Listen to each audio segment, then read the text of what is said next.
ये तो बहुत भारी हो गया है। बस अब नहीं, ये मटका भर जाए, अब नहीं ले जा पाऊंगी। बस इस मटके को ही ले जाऊंगी।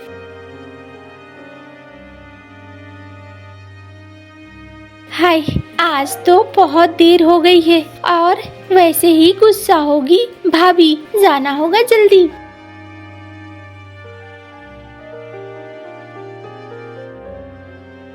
अरे मिनकी, इतना देर होता है पानी लाने में? हाँ, तू क्या वहाँ कुआं खोदने लगी थी? नहीं भाभी, थोड़ी देर हो गई। पता नहीं, आज तबीयत भी थोड़ी ठीक नहीं लग रही है। हाँ हाँ, सुन लिया, बहुत बोल रही हो। जाओ, जाकर खाना बनाओ। मुन्नी अभी जग जाएगी, फिर मुन्नी क्या खाएगी सोचा है? हाँ हाँ भाभी, जा रही हूँ।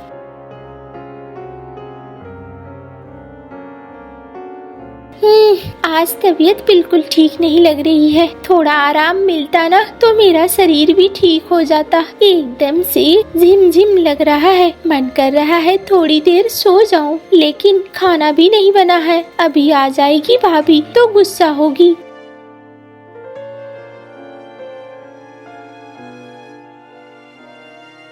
अरे ओ मुन्नी, मुन्नी जग जा, बहुत सुबह हो गई है। अब उठ जा, उठकर चल नाश्ता कर ले।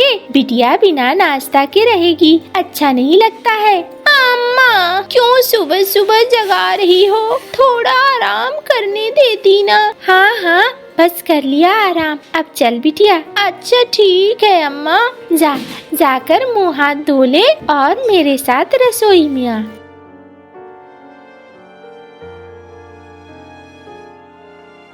अरे, तूने अभी तक बनाया नहीं है? हाँ भाभी, बस बना रही हूँ। थोड़ा तबीयत ठीक नहीं लग रही है। कहाँ है अम्मा खाना? खाना दो। मुझे तुमने जगा दिया। कितना अच्छा आराम कर रही थी, लेकिन तुमने मुझे जगा दिया। खाना भी तैयार नहीं है। अरे मुन्नी, थोड़ी देर रुको, मैं अभी फुलके बना देती हूँ। सब्जी तो बन ही गई है, बस रोटियाँ बनेंगी और सब कुछ अच्छा हो जाएगा। मेरी नींद खराब कर दी, लेकिन यहाँ खाना भी नहीं बना है। अरे कहाँ हो? खाना वाना मिलेगा, अब भूख लग गई है। अरे तुम्हारी ये लाडली बहन, इसने अभी तक खाना नहीं बनाया है। कपड़े धोना बचे हुए हैं। न जाने ये क्या करेगी करमजली। बैठी बैठी सिर्फ खाती रहती है। तुम्हारे माँ बाबा ने मेरे ऊपर एक बोझा छोड़ दिया है और खुद तो निकल लिए। अरे कभी अपनी इस बेटी को भी बोला करो, ये भी तो कुछ काम धंधा करती नहीं है। इसे सिखाया करो, वरना किसी के घर जाएगी तो सर ही फोड़ेगा वो भी। हाँ, और बार बार हमें सुनने को मिलेगा कि तुम्हारी बिटिया को कुछ नहीं आता है। क्यों मिंकी के पीछे पड़ी रहती हो? मुझे खूब समझ में आता है तुम्हारी बातें। अरे तुम्हें तो बस यही दिखेगा। मुन्नी अभी छोटी है, मुन्नी को अभी ज्यादा कहना ठीक नहीं होगा। हाँ, बड़ी आई, ऐसा लगता है जैसे मुझे ही समझ में नहीं आ रहा है। देखो जी, ज्यादा बोलोगे तो मैं सबको लेकर मैके चली जाऊंगी। फिर रहना तुम भाई बहन यहीं पे। चलो, इसी बात से मेरा मुंह बंद कर देती हो। जब बन जाए खाना बुला लेना। घर में तो तुम्हारा ही राज चलता है। जा रहा हूँ मैं खेतों में, भिजवा देना किसी के हाथ से खाना। अगर बन जाए तो घर में रह के क्या करूँगा? ये किचकिच किचकिच सुनना अच्छा नहीं लगता है। देखा देखा करमजली, तेरी वजह से क्या हो गया? हाँ, बिना खाए वो चले गए। मुन्नी भी रूठी हुई है। भाभी बस थोड़ी देर रुको ना, बन ही गए हैं फुलके। जल्दी बना और खाना लेकर जा। भैया को खाना दे आना। और सुन, बाहर में कपड़े रखे हैं बाल्टी में, वो बाल्टी का कपड़ा भी लेती जाना और उधर से धोकर लेकर आना। और वो भी जल्दी। देर करा तो याद रखना, आज मैंने डंडा रखा हुआ है और उस डंडे में मैंने तेल लगा कर रखा है। खूब मारूंगी आज। आज मेरा मन भर गया है तुझसे। नहीं भाभी, अभी बनाती हूँ।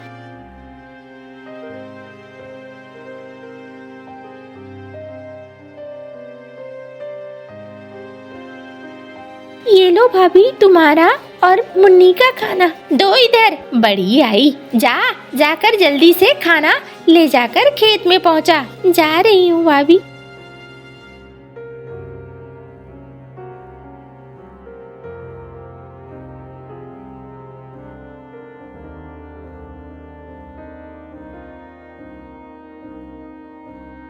पहले मैं खाना दे आती हूँ, भैया भूखे हैं। भैया, ओ भैया, खाना ले लो। अरे आया आया, अब बैठो वहीं, आता हूँ। लाओ, खाना बन गया था तुम्हारा? हाँ भैया, थोड़ी देर हो गई। अरे क्या बोलूं मैं तुम्हारी भाभी से बहुत परेशान हूँ, लेकिन मेरी बात वो सुनती कहाँ है। भैया कोई बात नहीं है, आज मुझसे ही देर हो गई थी। अरे तुझसे देर नहीं हुई है, हमारी किस्मत फूटी है जो हमारे घर में ऐसी आ गई है। अब मैं तो सोचता हूँ कोई अच्छा सा महीना देखकर तेरा ब्याह कर दूंगा, तू भी इस झंझट से चली जाएगी। भैया मैं अब ज्यादा देर आपसे बातें नहीं करूँगी, मैं जा रही हूँ तालाब में, वहाँ पर कपड़े भी धोने हैं, वरना घर जाकर भाभी से डांट खाना होगा। अच्छा अच्छा, जा जा, फिर जा तू। हाय, एकदम शरीर अच्छा नहीं लग रहा है, क्या करूं समझ में नहीं आ रहा है। माँ बाबा कहाँ छोड़कर चले गए तुम लोग? तुम होते तो मुझे इतनी दिक्कत नहीं होती, इतनी परेशानी नहीं होती।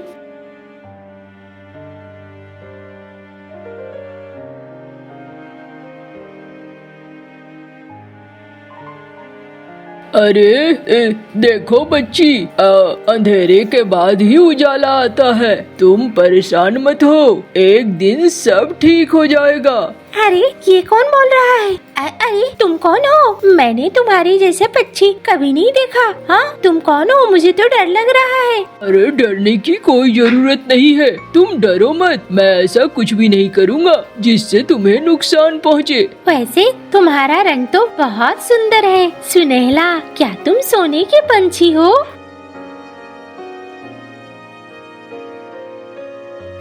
अरे मेरा कोई सोने का मैं पंछी नहीं हूँ, ये जो पंख है ना, ये पंख सुनहले हैं। वैसे तो तुम भी देखने में बहुत सुंदर हो। अब मुझे क्या पता मैं सुंदर हूँ कि नहीं हूँ, मैंने अपने जीवन में कभी आईना देखा ही नहीं है। लेकिन मेरी माँ जब जिंदा थी, माँ कहती थी कि मेरी बेटी एक परी की तरह है। हाँ तुम्हारी माँ ठीक कहती थी, तुम बिल्कुल परी की तरह दिखती हो, बहुत ही अच्छी हो तुम। हाँ तुम्हारा ब्याह जिससे होगा वो भी बहुत खुश रहेगा। एक दिन देखना तुम्हारे सारे कष्ट, सारे दुख सब खत्म हो जाएंगे, तुम बहुत सुखी रहोगी। अरे तुमसे बातें करना मुझे अच्छा लगा, लेकिन देखो तुमसे बात करने के चक्कर में मैंने अभी तक कपड़े नहीं धोए हैं। हाय, घर जाऊंगी तो भाभी बहुत गुस्सा होगी। मैं जा रही हूँ, बाद में बात करूंगी। अच्छा, मैं यहीं पे रहता हूँ, इसी पेड़ पे, मैं अक्सर आ जाया करूँगा बातें करने के लिए। अच्छा ठीक है, मैं अभी जा रही हूँ, जल्दी जाना है मुझे धोकर कपड़े।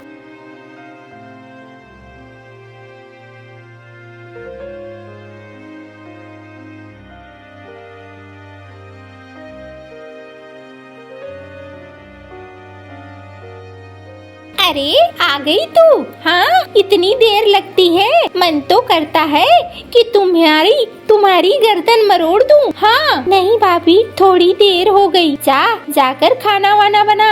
जा रही हूँ भाभी, थोड़ा आराम कर लेती, बहुत थक गई हूँ। हाँ हाँ महारानी, तू ही तो आराम करने के लिए पैदा हुई है, हम तेरे लिए काम करने के लिए नहीं। भाभी थोड़ी देर तक आराम करूँगी ना तो ज्यादा काम कर पाऊंगी, मुझे नहीं सुनना, जाकर खाना बना।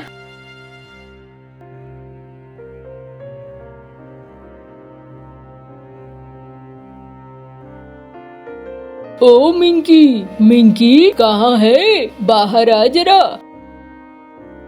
क्या हुआ भैया? अरे मिंकी, देखो मैं तुम्हारे लिए 2 कान के झुमके लाया हूँ। अरे वाह भैया, ये झुमके तो बहुत सुंदर हैं।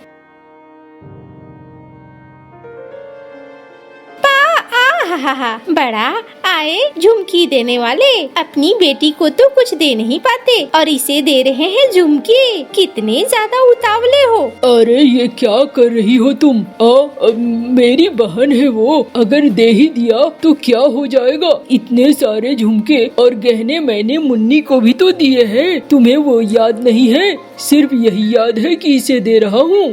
कुछ भी हो, ये घर में एक नौकर से ज्यादा कुछ भी नहीं है। इसे ज्यादा कुछ नहीं मिलना चाहिए। देखो, ऊपर वाले से डरो मिनी, ऊपर वाले का मार बहुत बुरा होता है। जिस दिन पड़ेगा ना, उस दिन तुम्हें सब समझ में आ जाएगा। ऊपर वाले से डरना सीखो। अरे जाओ जाओ, ऊपर वाले से डर कर क्या करूँगी। अभी जो है सामने उसे देखूंगी। और ये सोने के झुमके बहुत अच्छे हैं, मेरी मुन्नी पे बहुत अच्छे लगेंगे। हाँ, जाओ यहाँ से और जाकर अपना काम करो। जा रहा हूँ, लेकिन देख लेना, एक दिन तुम बहुत पछताओगी और उस दिन तुम्हारे हाथ में कुछ भी नहीं रह जाएगा। देख लेना। माँ, ये झुमके कितने सुंदर हैं। हाँ, अपनी बेटी को ये झुमके पहनाओगी, यही ना? हाँ हाँ बिल्कुल।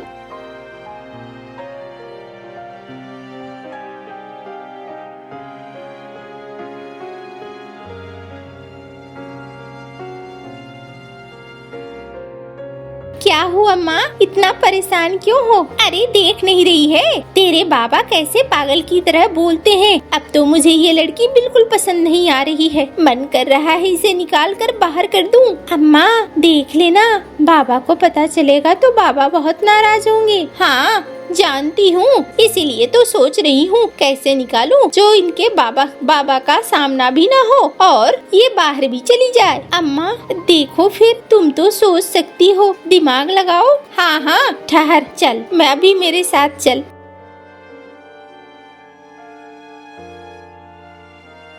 हाँ भाभी सुन। ओ मिंकी, मुझे जंगल के पास से चाहिए एक बहुत बड़ा खजाना है, उस खजाने से सिक्के, और अगर तू सिक्के लाकर ना दे पाई तो इस घर पे नहीं आना। भाभी वो जंगल तो बहुत घना है और बहुत डरावना भी है। वो सब कुछ मैं नहीं जानती, तुझे लाना ही है। जल्दी जा और जल्दी से लेके आ। भाभी ये कैसी बातें कर रही हो आप? मैं कुछ भी नहीं जानती, एक बार में सुन ले। अच्छा ठीक है भाभी।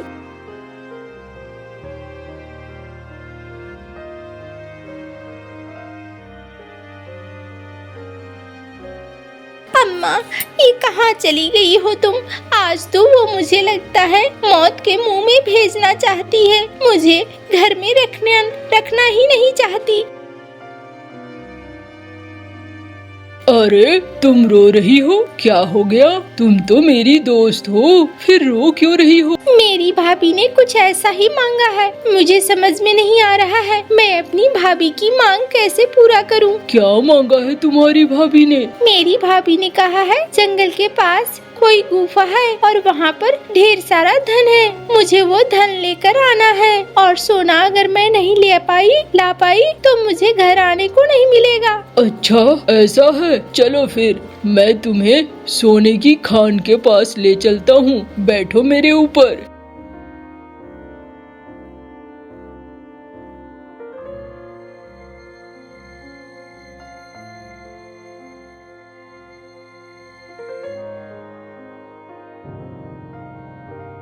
अरे ये तो कोई गुफा है। हाँ ये गुफा है। ये लो, ये माला तुम इस गुफे की दीवार पर सटाना, जिससे कि ये दरवाजा खुल जाएगा और तुम उसके अंदर जा सकोगी। और सुनो, अंदर तुम्हें एक भूतनी बाज मिलेगी, तुम उससे कहना कि तुम उसकी नातिन हो और उसकी बेटी की बेटी, वरना वो तुझे मार खाएगी। पता नहीं, मैं जा तो रही हूँ, अब जिंदा बचूंगी कि नहीं बचूंगी। अरे तुम पागलों की तरह बात मत करो, मैं हूँ ना, मैं जब तक हूँ तब तक तुम्हें कोई नुकसान नहीं होगा। और तुम अंदर जाओ, आराम से जाओ। ठीक है, मैं जाती हूँ।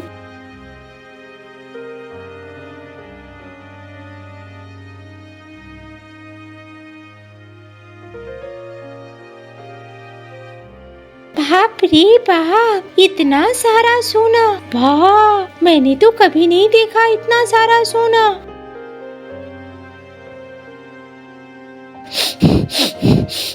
अरे ये तो किसी ताजे महीने की महक है। देखो तो सही, इस गुफा में कौन घुसाया?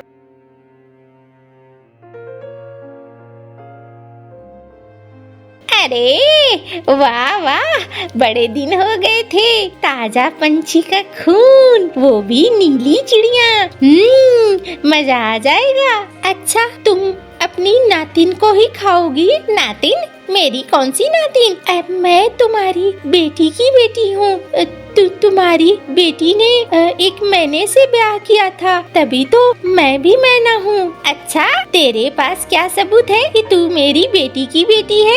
ये देखो, ये हार अम्मा ने दिया और कहा तुम्हें दिखाने को। नानी, मेरी मदद करो। अरे, ये हार तो मेरी बिटिया का ही है। बताओ, मैं तुम्हारी क्या मदद कर सकती हूँ? नानी, हमारे दिन बहुत बुरे चल रहे हैं। बाबा बहुत बीमार है और अम्मा ने कहा है नानी के पास से जाकर मदद ले आओ। अच्छा, तो फिर सुन, जितने सारे तुम्हें चाहिए इसमें से सोना, वो सोना ले जा। और भी कुछ चाहिए होगा तो लेती जाना। ठीक है नानी?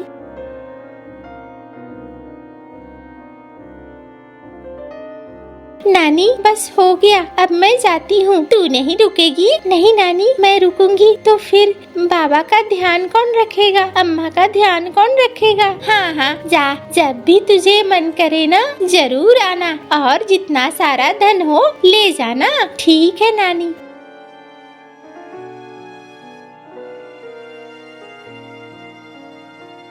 अरे, तुम गए नहीं? मैं कैसे चला जाता? मैंने तो कहा ही था कि मैं तुम्हारी मदद करने के लिए हमेशा रहूंगा। अच्छा।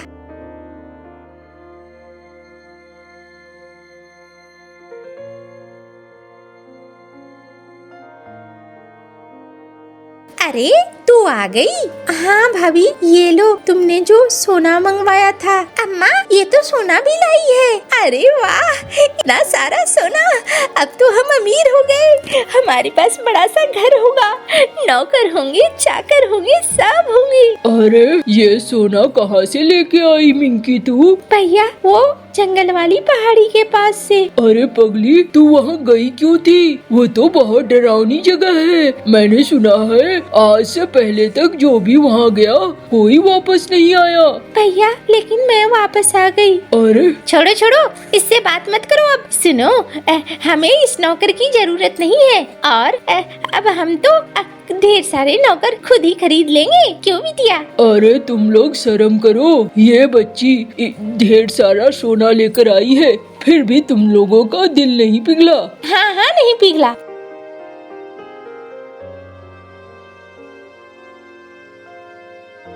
वाह, ये होता है ऊपर वाले का न्याय। लो, तुम बन गई मेढक और अब तुम लोग मेढक की तरह तालाब में फुदको। अब हम दोनों अकेले ही रहेंगे। हमें नहीं चाहिए घर में ऐसे लोग जो घर की शांति को भंग करे। मैं अपनी बहन का अच्छे घर ब्याह कराऊंगा और खुद भी किसी अच्छी से ब्याह करूंगा।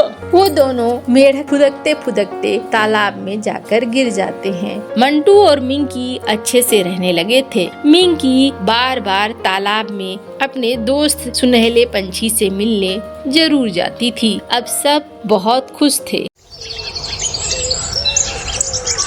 रोज एक बहुत अमीर चिरा था। वह अपनी हवाई मोटर में जंगल की सैर कर रहा था और अपनी हवाई मोटर नदी के पास उतारता है और नदी से पानी पीने चला जाता है। गुड़िया बहुत ही सुंदर चिड़िया थी। वह हवाई मोटर को देखकर बहुत खुश होती है। हवाई मोटर को देखने की मेरी बचपन की इच्छा पूरी हो गई। मैं इसे पास से जाकर देखती हूँ। गुड़िया जाकर हवाई मोटर में बैठ जाती है। रोज जब नदी से पानी पीकर वापस आता है तो गुड़िया को अपनी हवाई मोटर में बैठा हुआ देखकर गुस्से में आ जाता है। छोटी चिड़िया, निकलो, जल्दी करो, मेरी हवाई मोटर से बाहर निकलो। देखो कैसे गंदी कर रही हो तुम मेरी हवाई मोटर को। मैंने कौन सा तुम्हारी हवाई मोटर तोड़ दी है, मगरूर पक्षी? गुड़िया ऐसे कहते हुए हवाई मोटर से उतर जाती है और वह पक्षी अपनी हवाई मोटर तेजी से उड़ाता है। तेजी में हवाई मोटर सीधी जाकर सामने वाले पेड़ से टकराकर गिर जाता है और उस पक्षी के सर पर चोट आती है।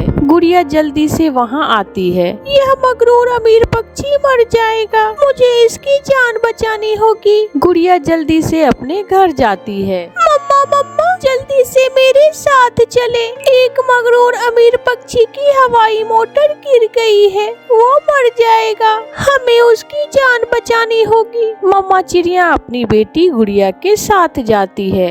दोनों माँ बेटी रोज को उठाकर अपने घर ले आती है। रोज बेहोश था। बेटी गुड़िया आप जल्दी से जाओ और बुलबुल डॉक्टर को बुला कर लाओ। गुड़िया जल्दी से उड़ती है और बुलबुल के पास जाती है। बुलबुल आंटी जल्दी से चले, किसी की जान खतरे में है। बुलबुल अपना बॉक्स उठाती है और जल्दी से गुड़िया के पास चल देती है। मैंने इसके सर पे पट्टी बांध दी है और इसे दवा भी दे दी है, थोड़ी देर बाद इसे होश आ जाएगा। बहुत बहुत शुक्रिया बुलबुल, ये रही आपकी फीस। बुलबुल अपनी फीस लेकर वहाँ से चली जाती है। थोड़ी देर बाद रोज को होश आ जाती है। मैं कहाँ हूँ? आप एक गरीब चिड़िया के घर में है, लेकिन आप चिंता न करें, आप ठीक हैं। मुझे यहाँ कौन लाया था? बेटा अभी आप ज्यादा बात ना करो, आपके सर पर चोट आई है। फिर रोज 2 दिन तक गुड़िया के घर में रहता है और वो ठीक हो जाता है।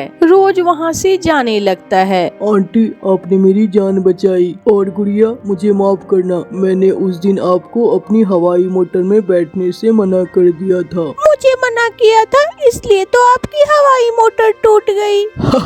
फिक्र ना करो, मेरे पास एक और हवाई मोटर है। रोज वहाँ से चला जाता है। बेटा आप कहाँ थे? मैंने आपको कहाँ कहाँ नहीं ढूंढा। फिर रोज अपनी मम्मा को सारी बातें बताता है कि कैसे उसकी हवाई मोटर को हादसा हुआ और कैसे गुड़िया ने उसकी जान बचाई। मम्मा मुझे उस चिड़िया से प्यार हो गया है, मैं शादी करना चाहता हूँ उस चिड़िया से। बेटा मुझे कोई एतराज नहीं है, अगर आप कहो तो मैं आज ही जाकर गुड़िया की मम्मा से बात कर लूं। रोज अपनी मम्मा के गले लग जाता है। फिर रोज की मम्मा दूसरे जंगल जाती है और गुड़िया के घर पहुंच जाती है। चिड़िया बहन मैं आपके पास आपसे कुछ लेने आई हूँ। लेकिन आप कौन है? मैंने तो आपको पहली बार देखा है। मैं रोज की माँ हूँ और मैं अपने बेटे से आपकी बेटी की शादी करना चाहती हूँ। मेरे बेटे को आपकी बेटी बहुत अच्छी लगी है। ये सुनकर गुड़िया शर्मा जाती है और रसोई में चली जाती है। बहन देख ले, हम गरीब पक्षी हैं और आप बहुत अमीर, ऐसा ना हो कि कल मेरी बेटी को आप गरीबी की ताने दें। बहन मेरे बेटे में कोई कमी नहीं है और अगर आप गरीब हैं तो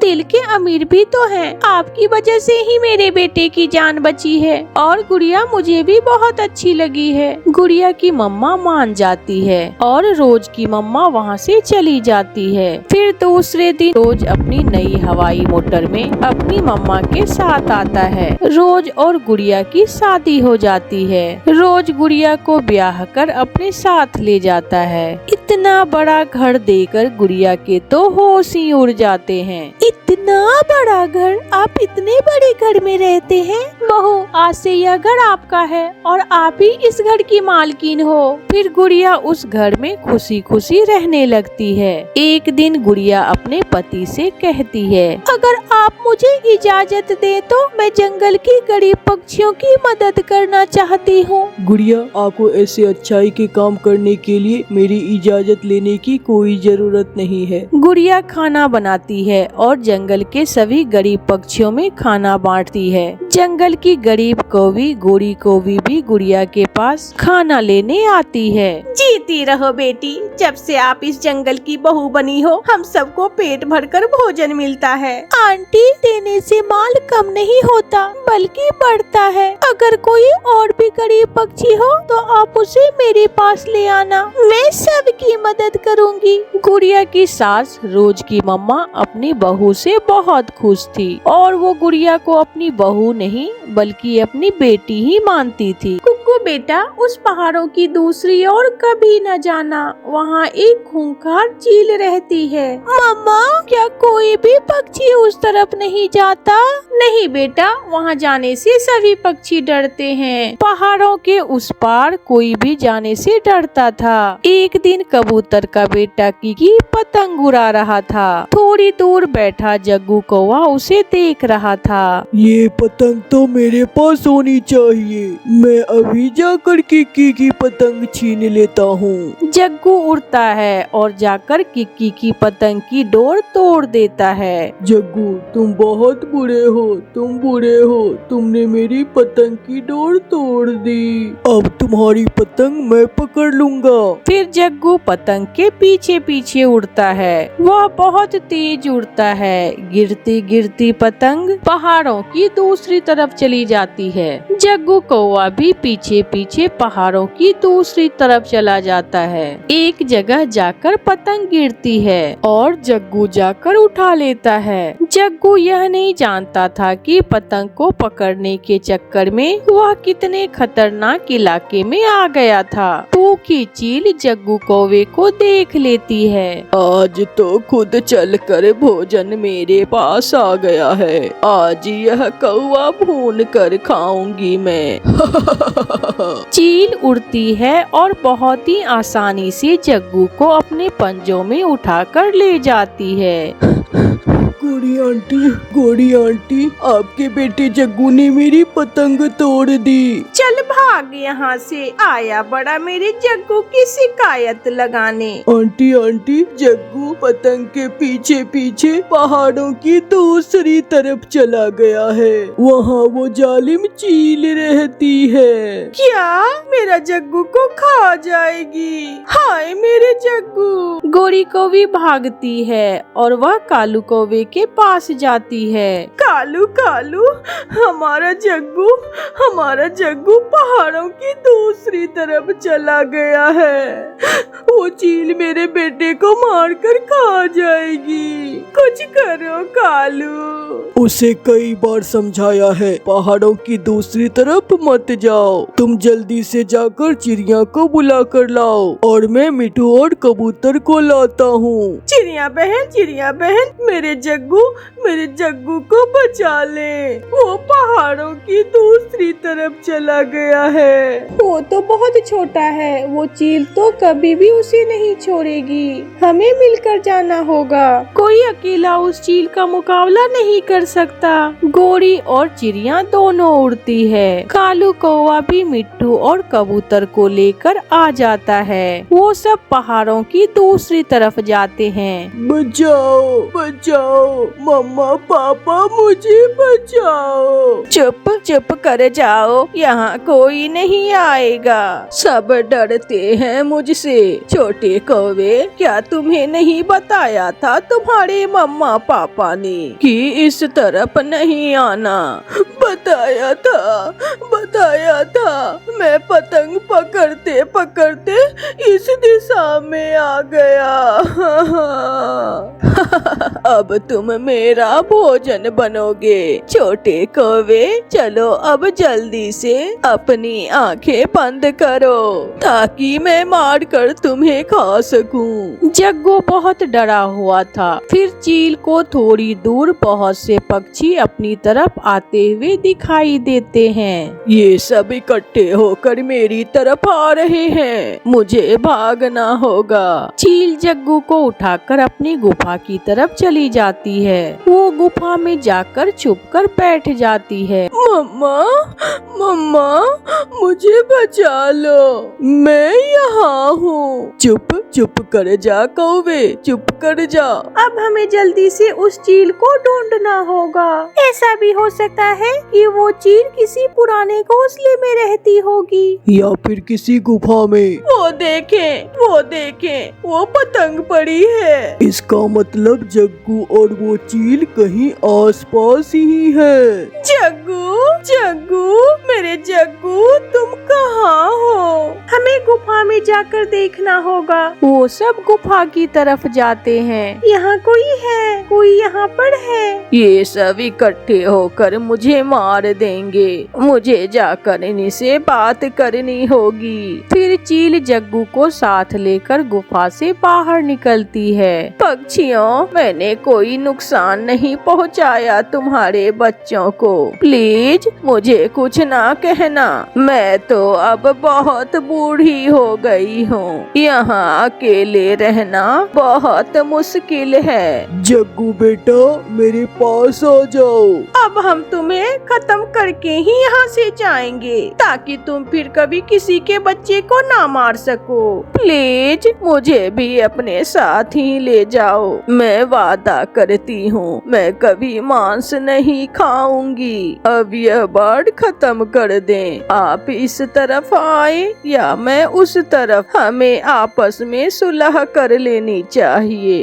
अगर आप सच्ची हो तो आज से हमारी लड़ाई खत्म हुई। अब मैं इन पहाड़ों पर घूम सकूंगा और मैं घने जंगल में जा सकूंगी। फिर वह सब सुरक्षित वहाँ से चले जाते हैं और वह चील भी पक्षियों के साथ चली जाती है। उनमें दोस्ती हो जाती है।